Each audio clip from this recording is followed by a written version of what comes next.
Yo! Halina samahan mo ako sa tattoo session ko for today. Naalala nyo ba yung client nating US Marine na ginagawan natin ng full leg? At ngayong araw na to ay nagbabalik siya para ituloy ang nasimulan. Katulad yung dati, nag-request siya ng naming cream. Pero syempre, bago yun, i-shoutout muna natin si Bossing Cuarog dahil siya ang may-ari ng product na to. Sa pag-a-apply ng naming cream, may siguraduhin nyo na ibabalot yung mabuti. Yung tipong hindi makakahinga ang balat. Dahil kapag ginawa nyo yun, sigurado mas magiging effective ang naming cream nyo. Kaya naman ginawa ko, binalot ko ng masking tape sa magkabilang dulo. Para sigurado walang hangin ng makakalabas o makakapasok dito. Kapag naglalagay ako ng naming cream, isang oras din ang hinihintay ko bago kami mag-start. Dahil habang tumatagal siyang nakababad ay nagiging mas effective siya. At dito, inayos ko na ang stencil ko. Inupit ko na din para hindi ako mahirapan magdikit. At nandito na tayo sa isang napaka-importanteng parte. Ang paglilinis. Kailangan mong maalis sa mga naming cream. Dahil minsan, kapag pumapasok to sa balat ay nagiging cause ng infection. Pero bago yun, hindi natin makakalimutan na i-shoutout si Ink Positive para sa stencil primer namin. Naghahanap ka ba ng stencil na kapit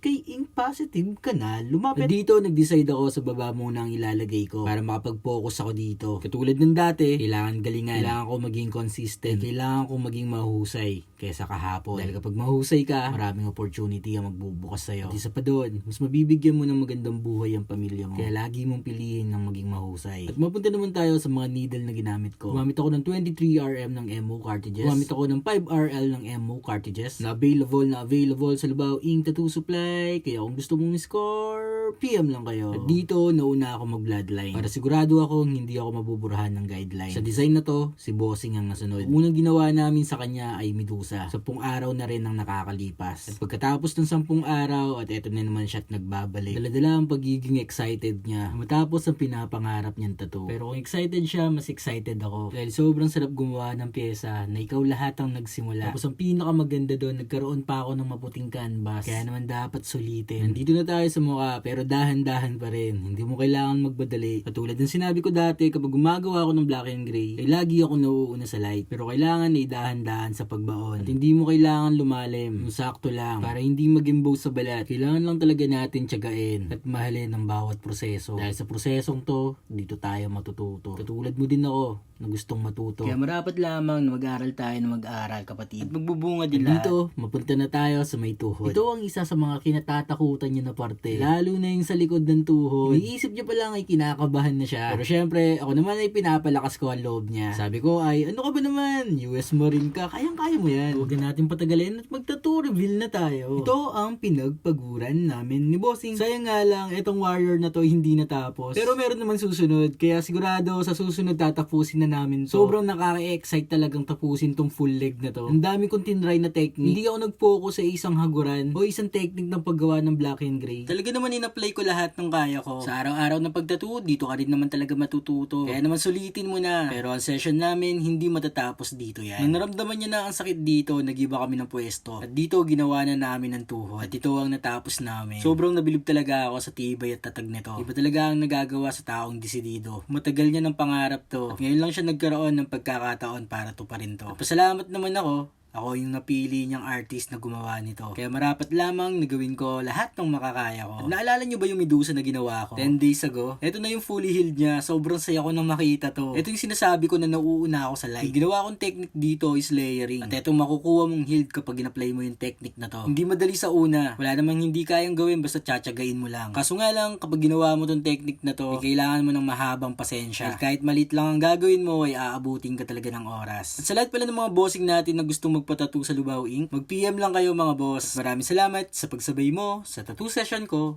for today.